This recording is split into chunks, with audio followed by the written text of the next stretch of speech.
Okay, good morning, Dad. Good morning. All right, today is Monday, January 27th. And have you been paying attention to this stir that Elon Musk has caused with his speech with the AfD, supporting the AfD? And then he said something that's caused a bit of a frenzy. He said that basically not to focus on, Germany shouldn't focus on the past, their Nazi past. That Yeah. children should not be guilty of the sins of their parents, let alone their Mhm. great grandparents.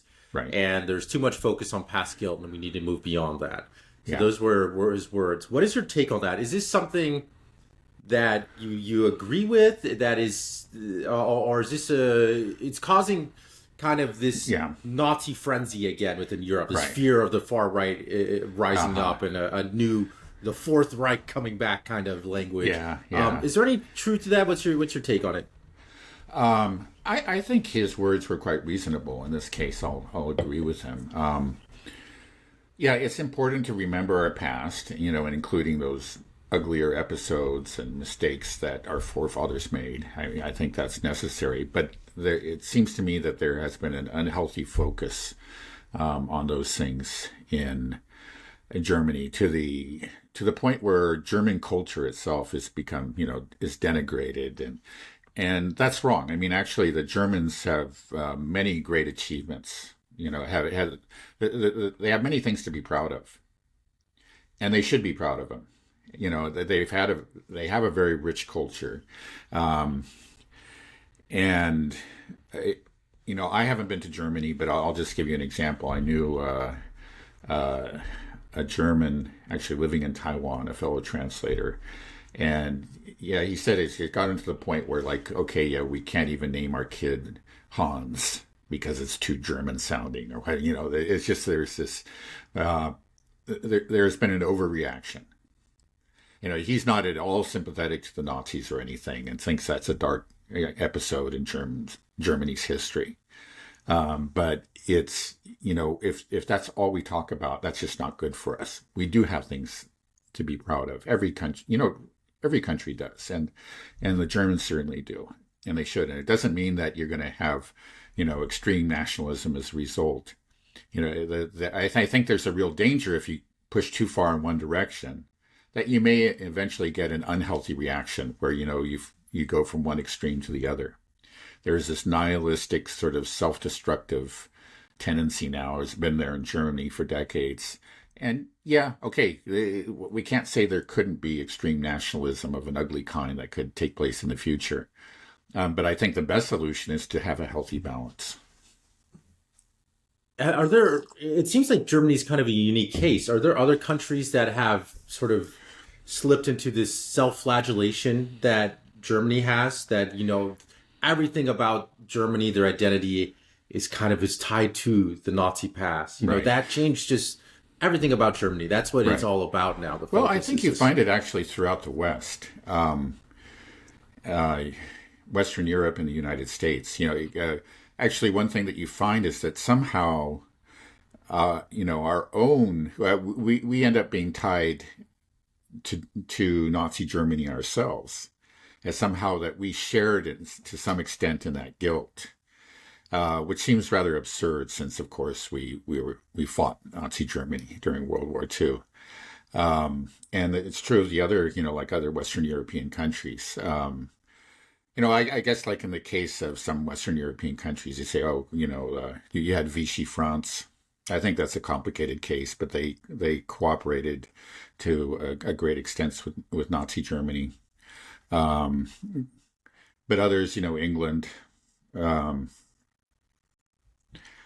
I think you'll find a lot of the same tendencies there. There is this sort of it's really a problem that's not limited to Germany. I think this self-flagellation and this denigration of our ancestors is common to the West. It just takes its most intense form in Germany. Now you can contrast that with the Orient. I'll just take Japan as an example. I was going to bring that up. Right, Yeah. because Japan has was clearly responsible for many atrocities in Korea and China. The rape of Nanjing is one of the best known, and the Chinese will not forget it. But the Japanese are very reluctant to discuss these things and have, in general, hidden them, from their own children. They've really taken the opposite tack. Um, to a rather extreme extent. I mean, I was speaking to somebody, a friend of mine, a few weeks ago who spent some time in Japan, and I guess he was in the northern island of Hokkaido. Um, and he said that after, well, this was decades after the war, but if, there's a jetty that made of, great blocks of rock that is there at, I can't remember the city, but it protects a harbor there. It created a harbor in essence, but that was built by Korean slave labor.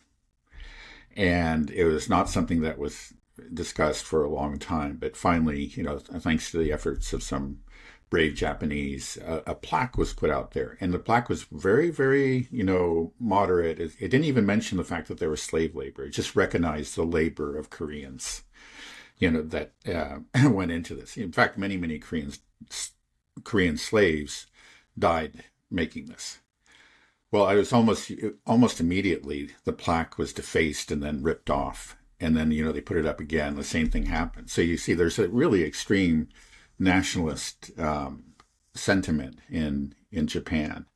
It's just like we can't say anything against we the Japanese people. You find very much the opposite tendency. Again, this self-flagellation really is limited to the West. It's interesting because they both seem unhealthy, the way the Japanese approach of, say, kind of hiding the past, not recognizing the atrocities that were committed during the rape of Nanjing and in Korea during World War II. Whereas, the Germans are the complete opposite. That's all they can focus on is the past sins. Right. So how did that happen? Why is the West going this way and the East going that way? Or, we're just taking Japan as an example. I can't say all the East. Right. Is that... why is that? I don't think anybody knows. This is something I think is ultimately a mystery. People point to certain factors.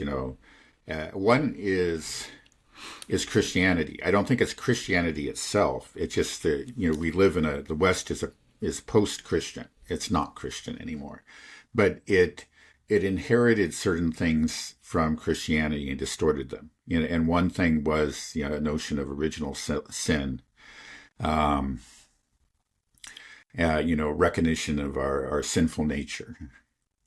And, obviously in the past, that did nothing to prevent people from being very proud of their civilization, sometimes to excess, but in the present, it seems like it's been detached from the rest of Christianity, and it's been perverted and become just this, people have the sense that, the only way they need to purify themselves, they need to be saved in some secular sense.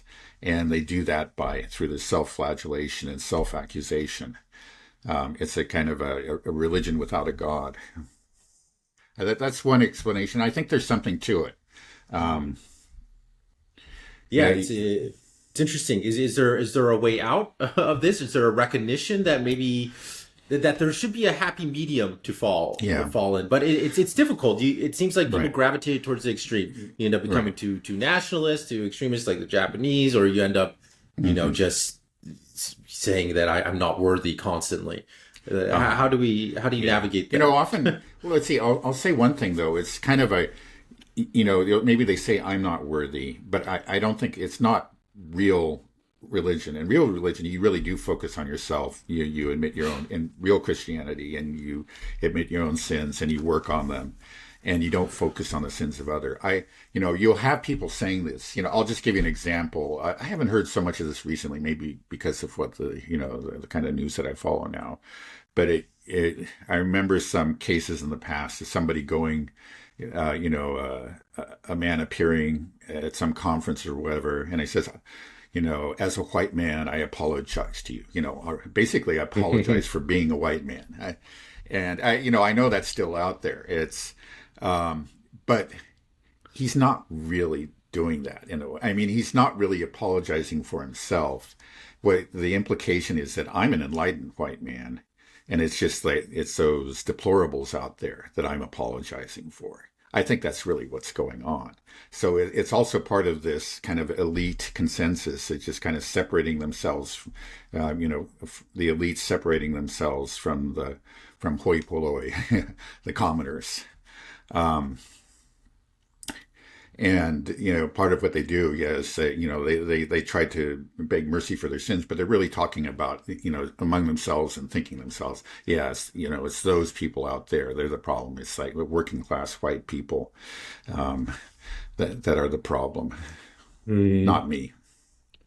So do you think that kind of maybe the Western world has become kind of morally and culturally untethered? Everybody's a Yeah. bit confused, and part of it is things like the our idea of liberal democracy and the European Union and the hegemony. All of that is kind of replacing, forming our Hmm. new ideologies, and it's creating.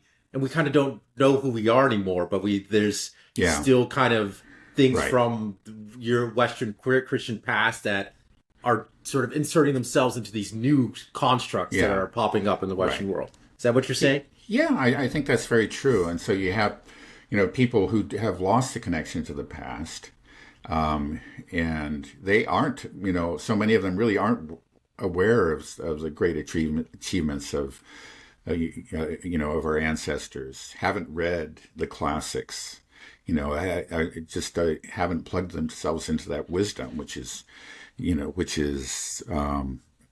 vast and astounding. Um, and they get the steady diet in school of ideology, and again, much of that is involves this I call pseudo self-flagellation, because it's those other people that are not receiving this education that are the problem. I got to apologize on their behalf.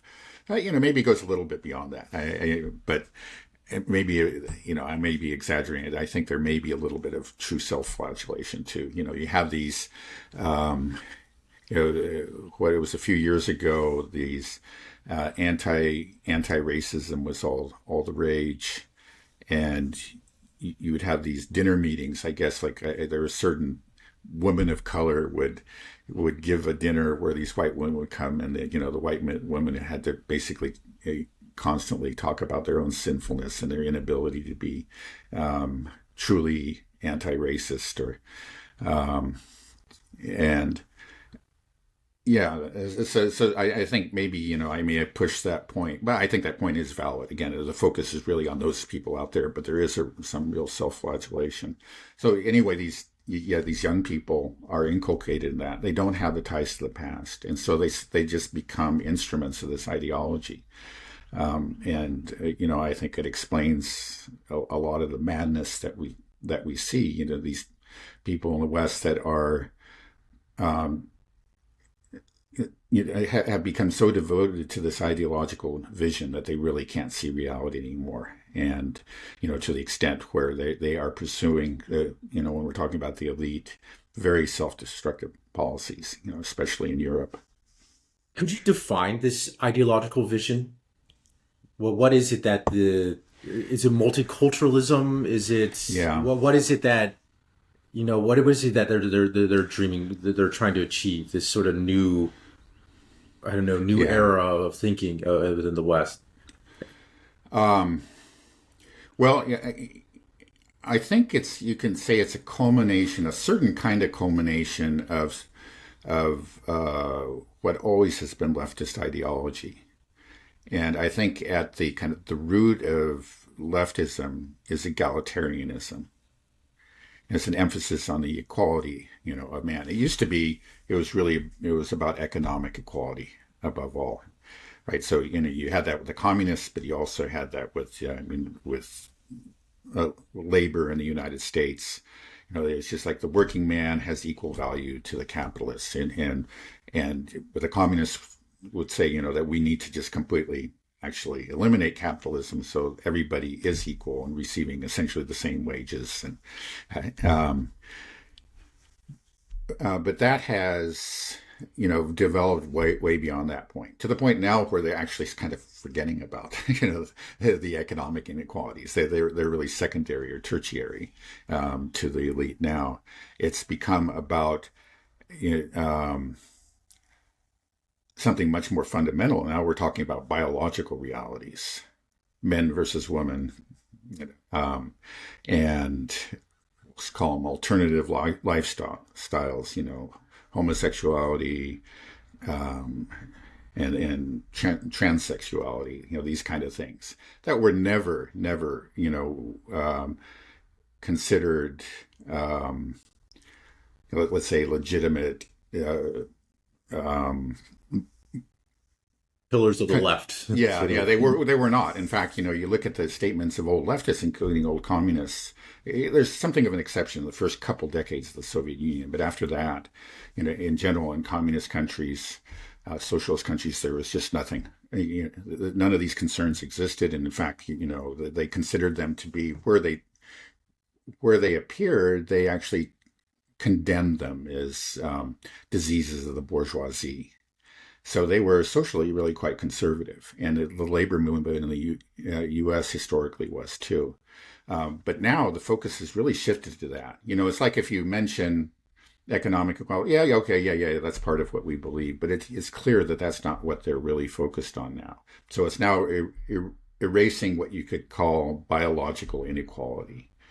Now, to do that, we must have power. It's sort of like, again, 1984, it's like, we're equal, but some of us are more equal than others. To make people equal, you need That's some Animal people. Farm. Yeah, right? I'm sorry. Right. Animal Farm. It's not 1984. You're right. Of course, 1980. Animal Farm. That's the pig said that, right? Very good point. Yeah, thank you. Some of us are more equal than others. So that's what you have. Have this elite that's enforcing this equality on the rest of society, and we could say even on the world, right? These are the global hegemons, and that's why like if you want to become part of the global hegemonic community, they don't use those terms. I use them. They would say, the international rules-based order. But you have to have a gay rights parade, for example. You have to pursue radical feminism and so on and so forth.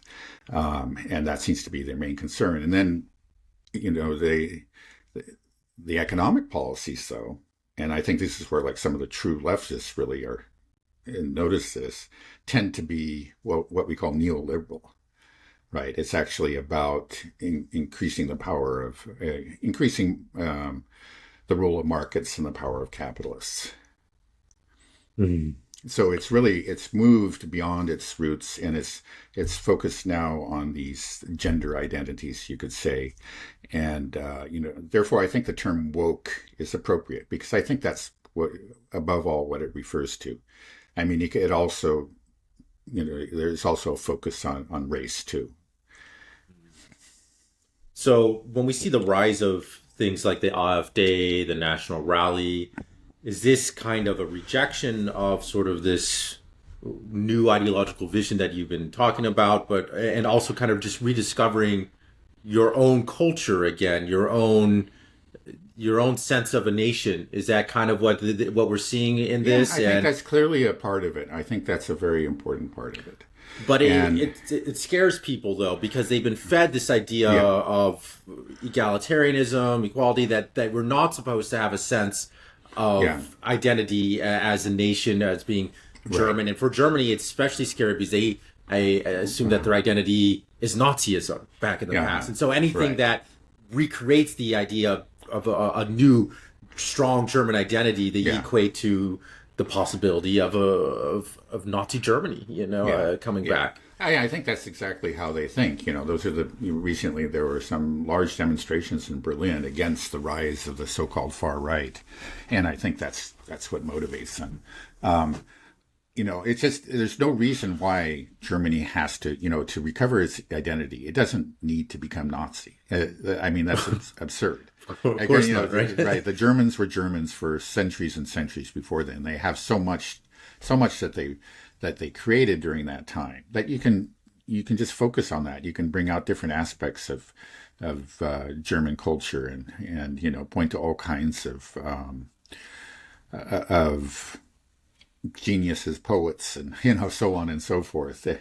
He's again, like if you look over the arc of German history, it's just that the Nazis account for just one very small part of it, and you could easily argue that was they severely distorted it, and we just need to recover our past. But that's not the way that these leftists think. It seems like it's either we destroy everything, we become truly multicultural, and we embrace wokeism, or we're going to become fascists. That's kind of they present it in those either or terms, and you hear the same kind of talk, of course, among liberal elites within the United States too. It's just like it's either us and our program, or it's fascism, and it clearly does not need to be that way. Again, like you don't have to go very far in the past to find all kinds of leftists that were socially conservative, that favored immigration restrictions. In the case of Bernie Sanders, you don't need to go very far in the past at all. He was, what was it, 10 years ago or so, he was speaking out against excessive immigration. And that in doing that, he was part of a revered leftist tradition defending labor, because they, interestingly, at the same time, like on the pages of the Wall Street Journal, there's always, they're always advocating for more foreign labor, from the viewpoint of a capitalist, like the more workers, the better, and we can drive down wages. So they're all in favor of immigration. It's so anyway, yeah, but now the elites have embraced this ideology. We must be multicultural, and part of that is bringing in a lot of foreign workers. So not just workers, but just allowing mass immigration, unrestricted immigration, essentially. And then the absurd idea is that if you oppose this, if you want to put the brakes on this, therefore you must be a fascist, and you're going to take us down the road to Auschwitz. That's the kind of language you see, and that's what justifies these extreme reactions to parties like the AfD and National Rally in France.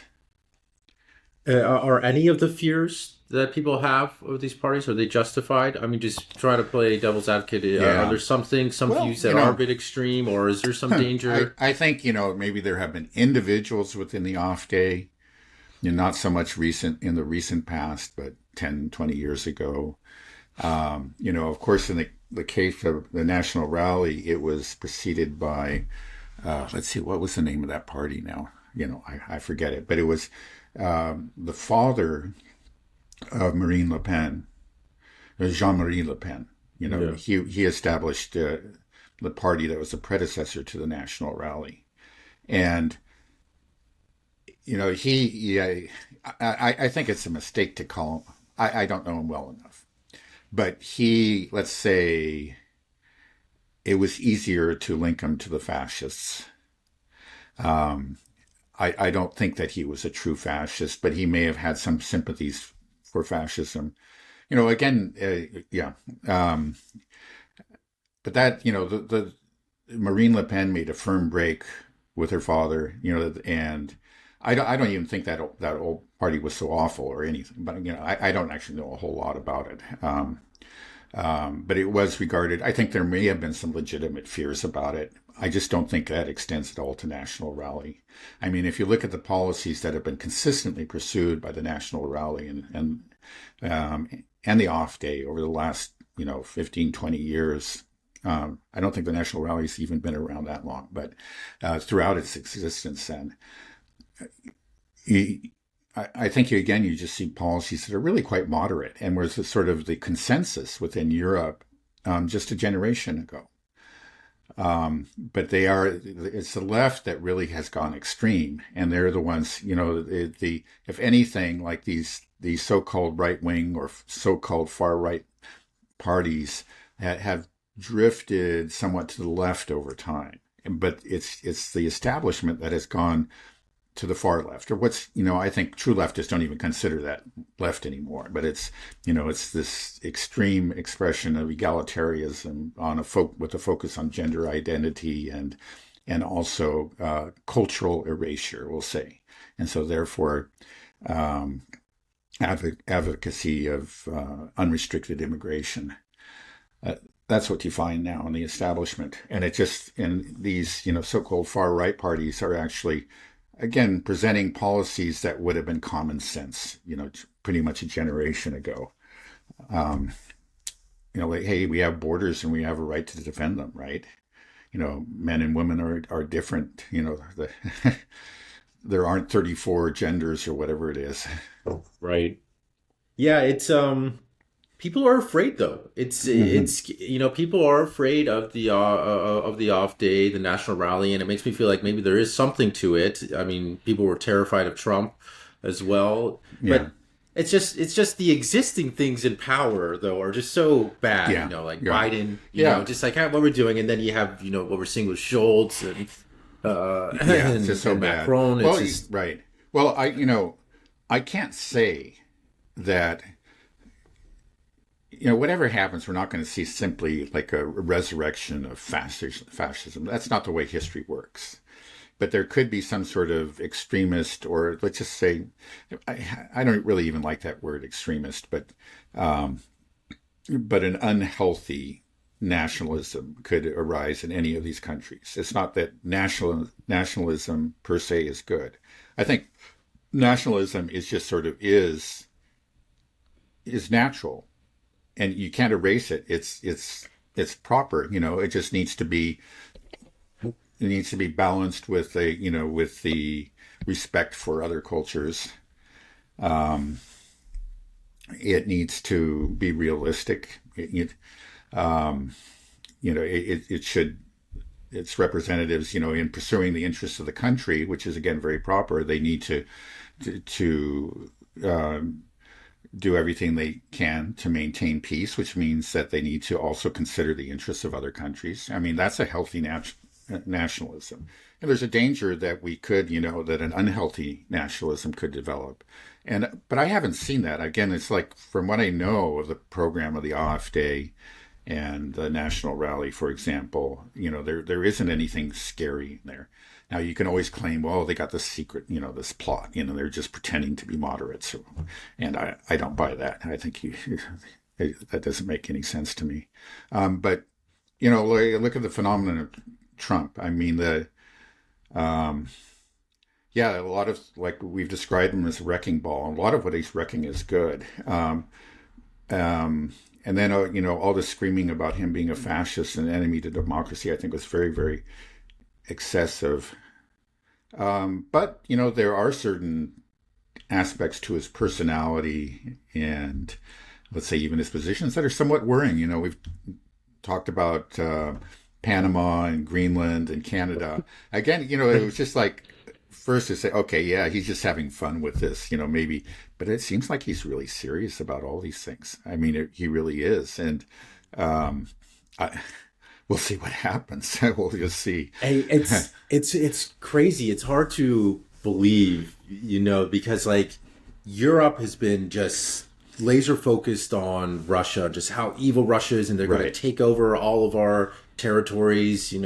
The Prime Minister of Denmark saying you got to stock up on canned goods just in case Russia rolls into Mm-hmm. Copenhagen and occupies us. And then all of a sudden Trump's like, you know what? I'm going to just take Greenland from you, Denmark. And it's like our Denmark's greatest ally, is Yeah. now the one. And the same Yeah. thing even with things like election meddling. They're always been blaming the Russians for interfering in elections. That's why they canceled elections in Yeah. Romania, even though there was no evidence. And what evidence was Yeah. shown was that actually the Yeah. anti-Russian party was involved Right. in the Yeah. It was in playing a funding. game there. Yeah. Right, exactly. So, and here we have, people, Trump openly, and Elon Musk, talking about we got to get rid of Keir Starmer, get rid of Schultz, get rid of, Mm-hmm. like the regime changes are coming from the Yeah. election meddling is coming from America within Europe, Yeah. and so it's just the irony of that is hard to get around, Yeah. that Right. that we've been Yeah. blaming. No, it's interesting. Yeah. You wonder. It's really put the Europeans in a bind. We'll see what happens. I mean, I think it's too early to say. It may be that Trump will settle down and it'll be just like it always was. That's not impossible. But the way he's come out of the gate, you wonder. he's really serious about being a wrecking ball and about establishing his empire over here in North America. Um, yeah, it puts the Europeans in a bind, and it I wonder how they're going to deal with it because as we've been saying, that's for the elite. It was just like so. It was a central article of faith that we simply follow the United States. You know, if the United States says jump, we just ask how high, and that's how it's been for many years now in Europe. Um, really without any kind of exception, to the point where they just bowed down and took the destruction of this essential gas pipeline as thank you, master, for destroying my energy infrastructure. This is where we are, and now this same master has taken on a kind of a different persona, and he, as we're pointing out in the past, where it was the U.S. was the embodiment of Western hegemony. It was U.S.-led Western hegemony.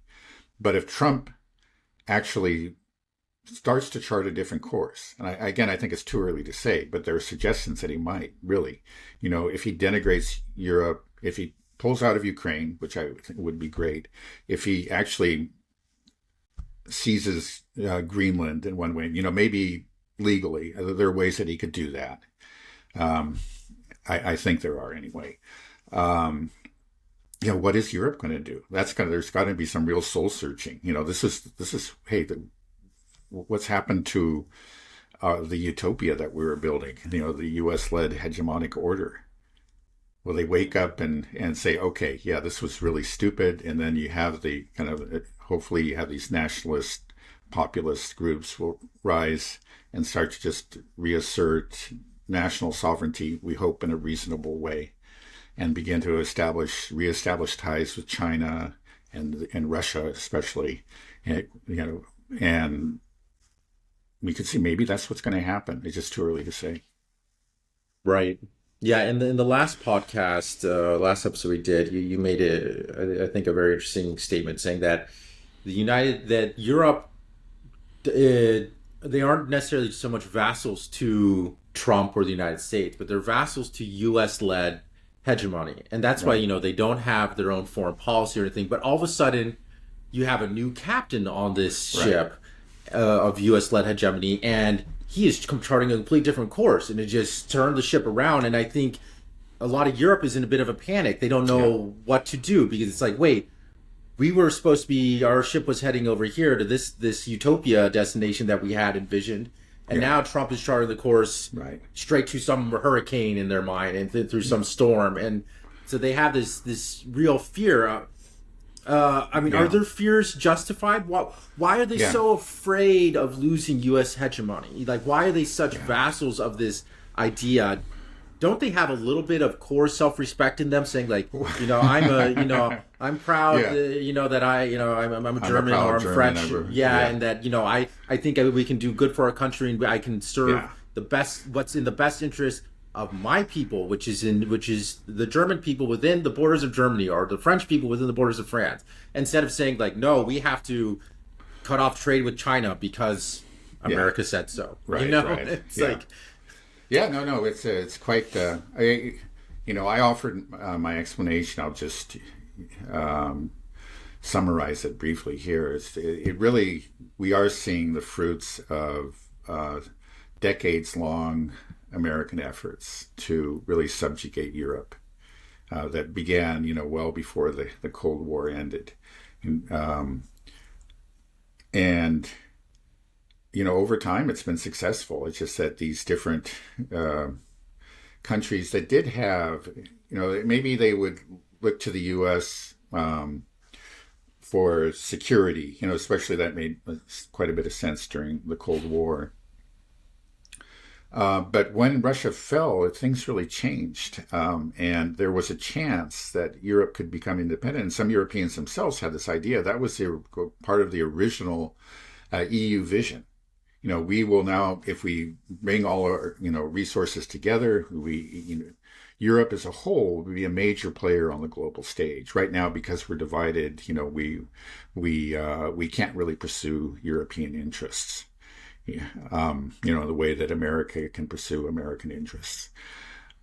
But that's not what happened. It was just again, it's maybe it's a little bit difficult to understand. It's hard for me to believe, but we can see what happened.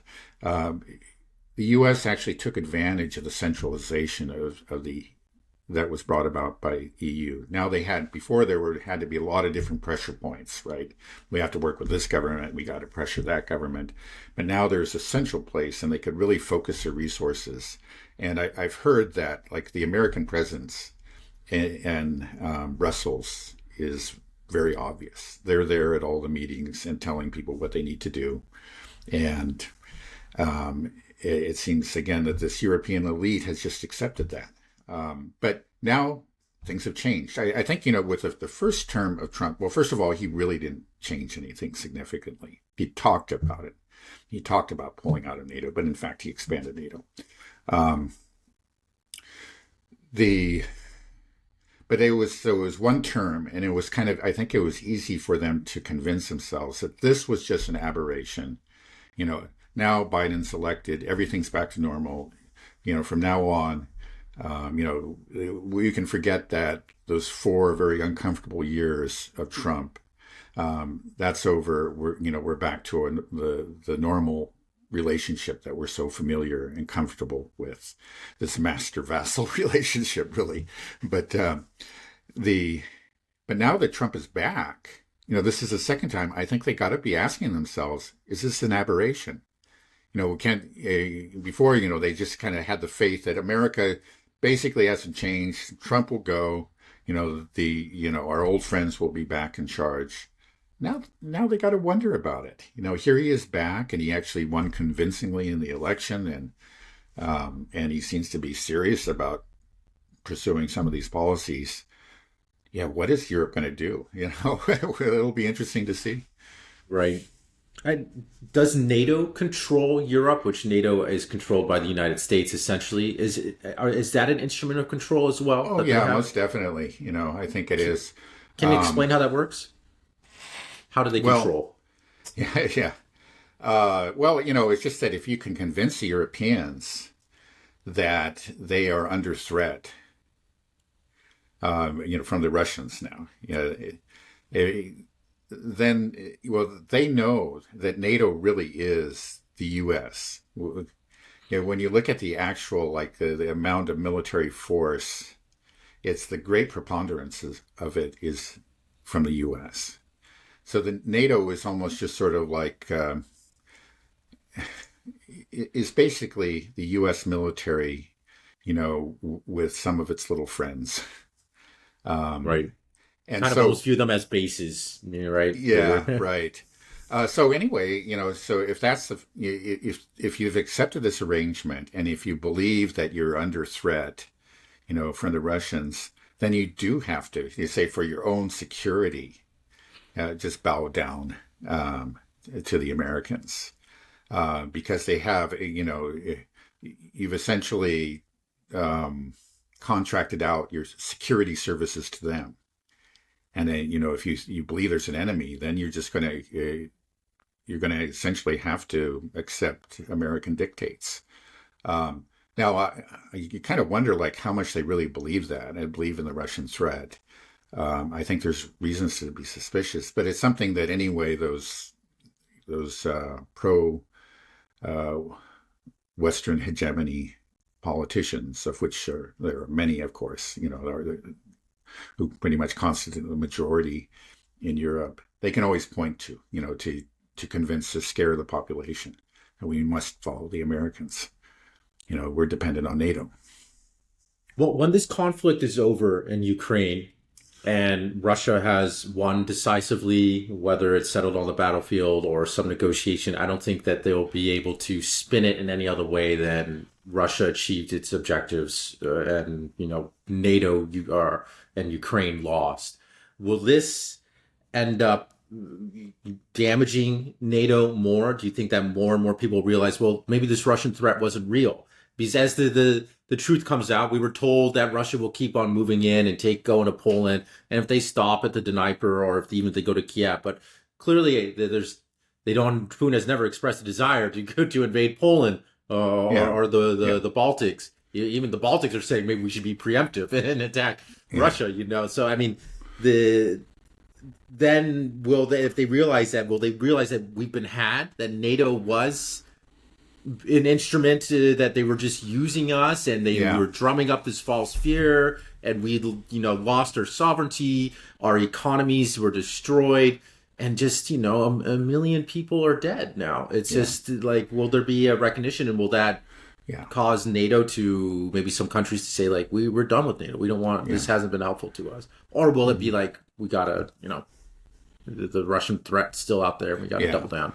Well, I think there's already a partial recognition, and it explains to a significant degree the rise of some of these populist dissident parties.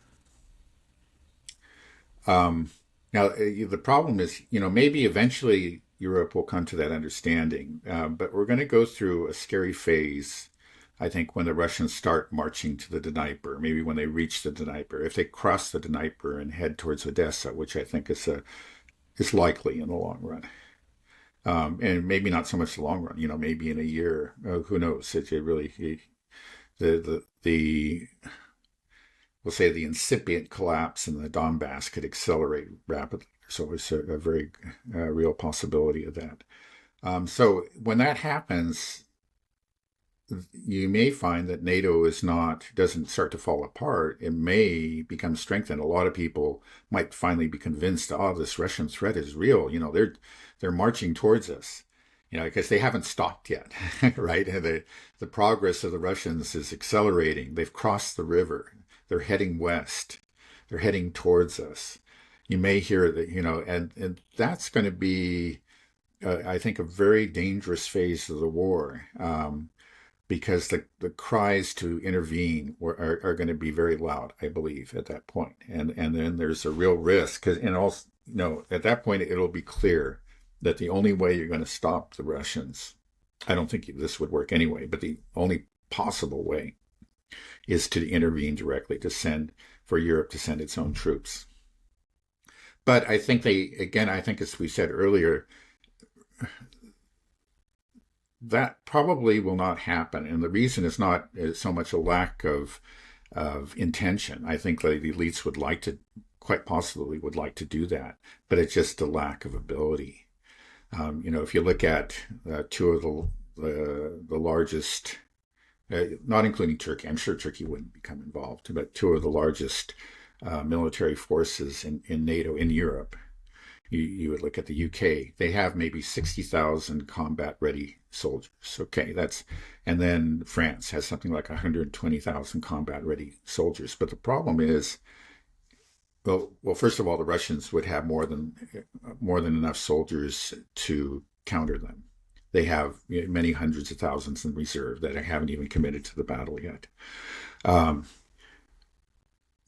also those Russian soldiers have, well, many of them, of course, are already involved in combat. The others are being trained or have been trained by soldiers that have been in combat. They know how to fight a 21st century war. Right. These French and British soldiers really don't. And then more than that, they just don't have the equipment. They've given all of their equipment, their munitions a very large percentage of them to Ukraine. So I think like the British, they were according to some study that was done by a British institute. He said, well, in a high intensity land war against Russia, we would run out of ammunition or maybe munitions in general in about a week. And it's something similar for the French. So, okay, you send them, first of all, they're going to lose anyway, but then they can only fight for a week. And then, and I think that maybe when it comes down to it, that's what will happen. It's just that, you may have these leaders saying, okay, we got to do it. I'm sorry, telling their generals, we have to do this, we've reached the critical point. We must commit troops, and we must run that risk. And they will be told, yeah, well, they can fight for a week. And then that's it. And the president or the prime minister or whoever will say, what? I said, yeah, I'm sorry. That is crazy. Is there a sort of a growing consciousness of the inability of NATO to produce munitions and really just NATO's capability in general? Has it been, Yeah. do Well, I think most there's a Europeans still growing believe? consciousness, but I think in general people really haven't fully grasped it. But things slip out. Like recently, Mark Rutte, the new Secretary General of NATO, actually said that the Russians in 3 months produced what the Europeans, all of NATO, that's the U.S. and Europe, can produce in 12 months. So we're talking about a 4-to-1 ratio. I've heard it mistakenly said it's 3-to-1, it's 4-to-1 ratio. That's huge. And that's something that we've discussed, people on in the dissident media have discussed. And it's come out in some reports, like in the New York Times, I think there was one that suggested there was a 3-to-1 ratio, another a 7-to-1 ratio. So this 4-to-1 is probably quite accurate. And yeah, he said it. I don't think it probably didn't get nearly the play that it should have in Europe. I think there's still this, again, this smugness, this assumption of Western superiority that is not well founded. Do you think there's any ability of NATO to sort of fix its problems? I mean, the amount of spending that NATO does and Yeah, the US yeah, MIC is so high. Is there any right. way that you think that Well, they are able to? I don't think so. Like, just first look at spending. It's just that, again, the European economies are in trouble. And the thing is that Europe does not have the dollar, which allows America to kind of avoid the tough decisions. So, one day there will be a day of reckoning, where they can no longer do this. But now it's just like, if given a choice between guns and butter, the Americans will say, we'll do both and we'll just print more dollars, right? The Europeans can't do that. Yeah, they actually, you hear them say that. They've said, well, we're going to have to tell our people, you're going to have to tighten your belts because we need to send more support to Ukraine. But people don't like to hear that. That's one of the main reasons for the rise of these, alternative parties. But let's say they do manage to increase spending. Let's to the 5%, for example, that Trump is asking them to do. I think it's going to be very, very hard for them to do that. It's quite unlikely that they actually can. Technically they could, but it's just politically unpalatable. But if they did, that doesn't solve the problem. This is a problem that I think a lot of politicians have. They don't really understand how, industry, what the technological realities, the physical constraints, they don't understand economics either. So they just think we just throw money at it and the problem's solved. No, the problem's not solved. If you just throw money at it, you're likely to get, okay, you only have so many factories. You'll end up, throwing money at them doesn't solve the problem. If you just are just using that to maybe acquire more munitions, you just raise the price of them. Now, if clearly what you have to do is actually build new factories. In fact, you have to, but if factories are part of a larger ecosystem, it's just that one factory is not a self-contained economy that can, if you're producing tanks or whatever, you have to also have, the steel mills and so on and so forth. And you have to have this whole ecology of different suppliers. That takes time to build up. It really does. It takes, I would say at least a generation to do. And then you have to have the skilled workers in those factories. And you don't just, put in a call for workers and then somebody who's been out of work for, or maybe used to work in an Aldi, let's say, because I know that, in a supermarket or something, that he can just walk in and start, working on aircraft, for example. These are highly skilled. These jobs involve very advanced technical skills, and so you need people that are trained. So you have to have the educational infrastructure and maybe apprenticeship programs and whatever that are directed to this new military industrial complex. Right. Yeah, I mean, and especially in this modern warfare, NATO needs to develop weapons for the 21st century. They don't have hypersonic missiles. They don't have good air defense or electronic warfare. Hmm. They don't have good drone technology. It's like Right. you pumping out, money to build tanks and destroyers, aircraft carriers. This doesn't help. So we Yeah. don't even have the technology itself. Or do we? Let me play you this clip from Trump actually, and let me see what your take is on it real quick. Okay. How come And they so have we have a lot of hypersonics power. and Russia has hypersonics? We don't.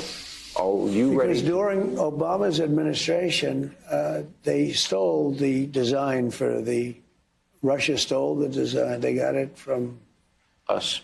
us. Some bad person gave them design. It was our job. Now, I authorized the building of hypersonic, and we're doing super hypersonic, actually, which is even a step better.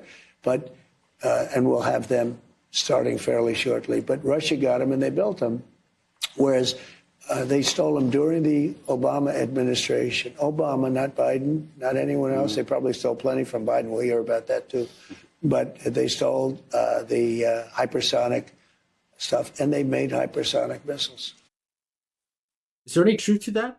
That we Um, had the designs for hypersonic missiles, and No, then Russia took them? Right. Yeah. I think on the face of that, that's a ridiculous claim. And the reason I say is that if indeed that happened, that we had the designs back in what you're saying, what 2016 or two, Or yeah, even earlier, I guess. yeah, with even the earlier, Obama sometime in era. and then the Russians stole them. Well, the Russians developed hypersonic missiles in 2018. Here it's 7 years later, we still haven't. So if we had them, why is it taking us 7 years longer? It already shows that the Russians are superior. That they even if they did, somehow they have the ability to implement it, put it into production, and we don't. But I don't believe that claim. Actually, it was something that Scott Ritter, who is I think very well informed on these subjects, being a former weapons inspector. Said that what Trump is talking about is actually there was a fear that if you look at the Russian side of it, they began research into hypersonic missiles back in the Soviet era. I think it may have gone all the way back to the 1970s. So they had programs. They were looking at developing the concepts and so forth. So they already had a head start on that, and it was the Americans who tried to steal some of this. Now because especially during the 90s, there were a lot of these Russian institutes kind of opened up and began to collaborate with Westerners, and the Russians were afraid that some of these Westerners may have acquired top secret information, especially about their hypersonic program. And I think so at some point. Yeah, there was a fear that some of the secrets, maybe it wasn't the 1990s, maybe more like 2010, when the Russians decided they needed to find out, like, what did the Americans, what information did they acquire? Did they actually get some top secret information they should not have gotten? And so they did look into, I guess through espionage, what the Americans were doing, how much of their own information they got. That's the explanation that Scott Ritter provides, and so I think that's what Trump is seizing on. Say, well, they spied on us, but I just think, again, on the surface, okay, even set aside Scott Ritter's story, even if the Russians did just steal it. It just shows the superiority on that side. That 2018 they already had them, and we're building them.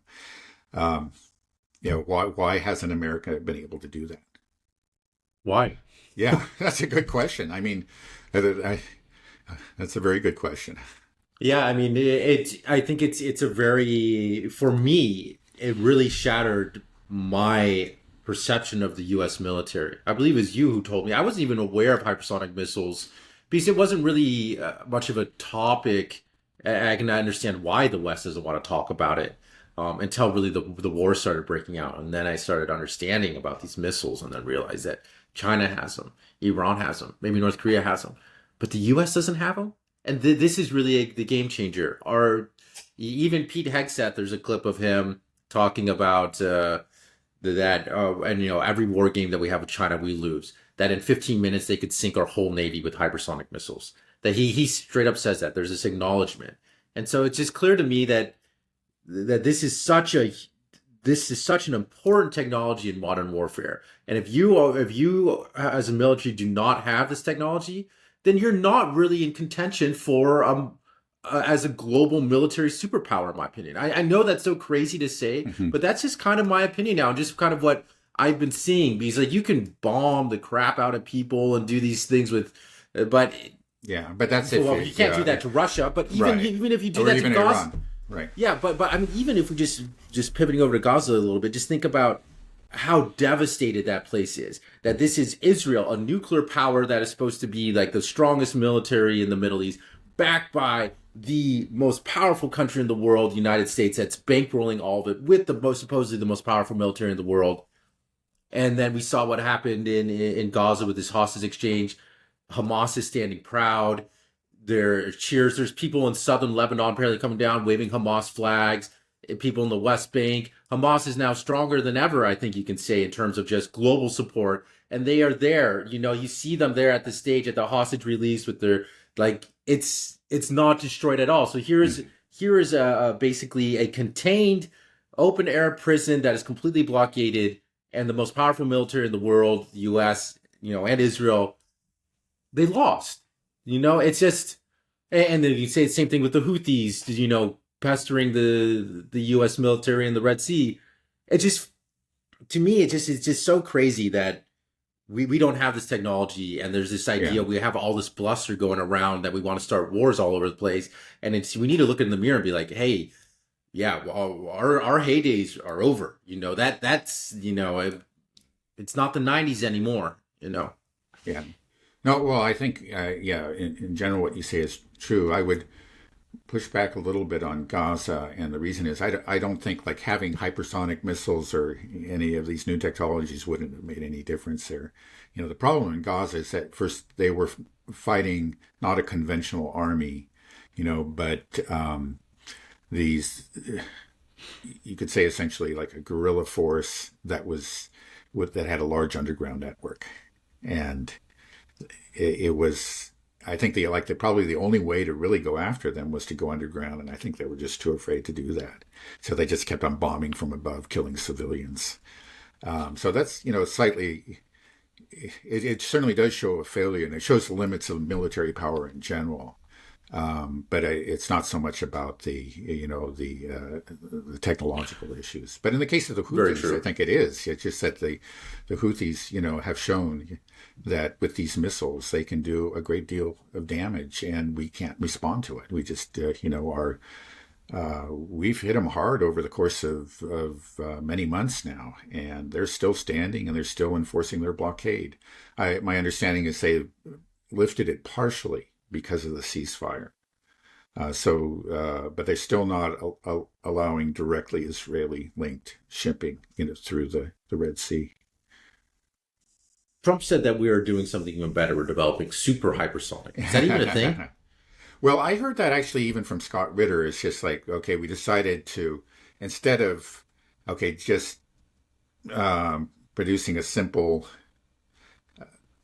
let's say, no bells and whistles kind of hypersonic missile, we decided to put on all the bells and whistles, which I think is typical, and it's probably stupid. So maybe we'll get something that's super duper in some sense, but it's going to be horrifically expensive, and probably will have all kinds of maintenance problems. And, it's just, again, it's going to be, maybe it'll work, maybe it'll be pretty good, but it'll come at tremendous cost. And, it's obviously taking a lot of time too.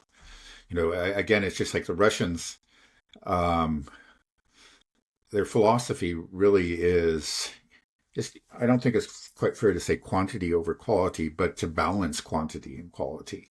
They develop these new technologies, but they don't put all the bells and whistles on it. They make something that's quite effective, and then they produce a great number of them. And, and that's what wins wars. If you can only produce 12 missiles in a year, which was said to be the case for the SM-3, which is fired from ships. That's not going to win any wars for you, even if it's the world's greatest missile, which it isn't. Yeah. Yeah.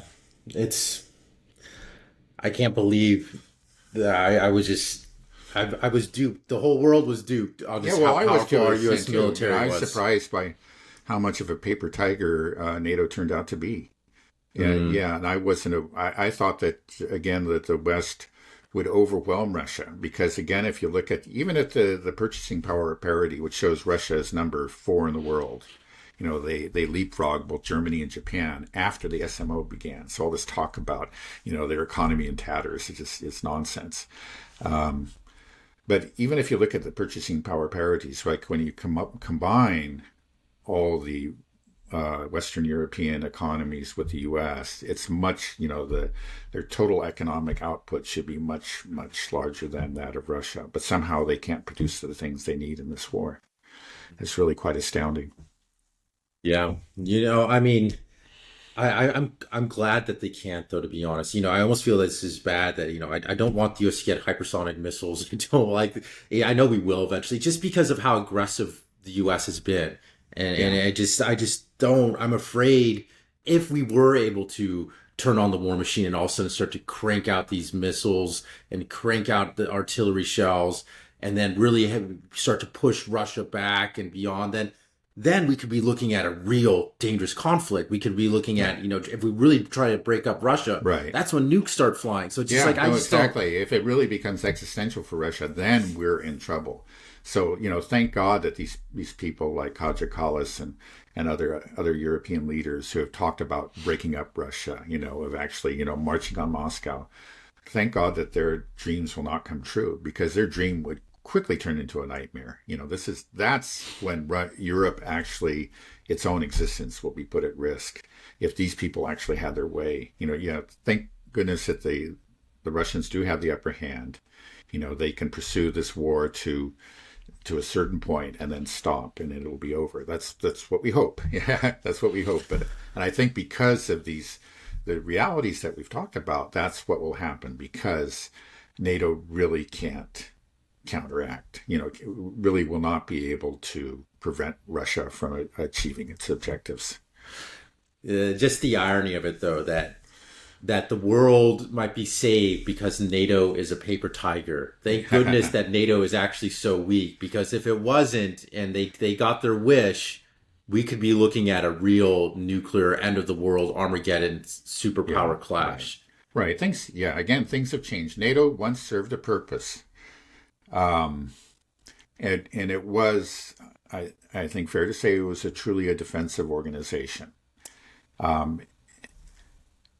But it underwent a transformation after the fall of the Soviet Union, and it started to become into something more than a defensive organization. And we saw that in Serbia, we saw that in Libya, and that we're seeing this. Even though NATO is not directly officially involved, we are seeing it. In fact, in Ukraine, it has become an interventionist and, in some cases, offensive military alliance. And so, thank God. During over that same period of time, as it began to produce, to pursue these more aggressive policies, it was also becoming progressively weaker.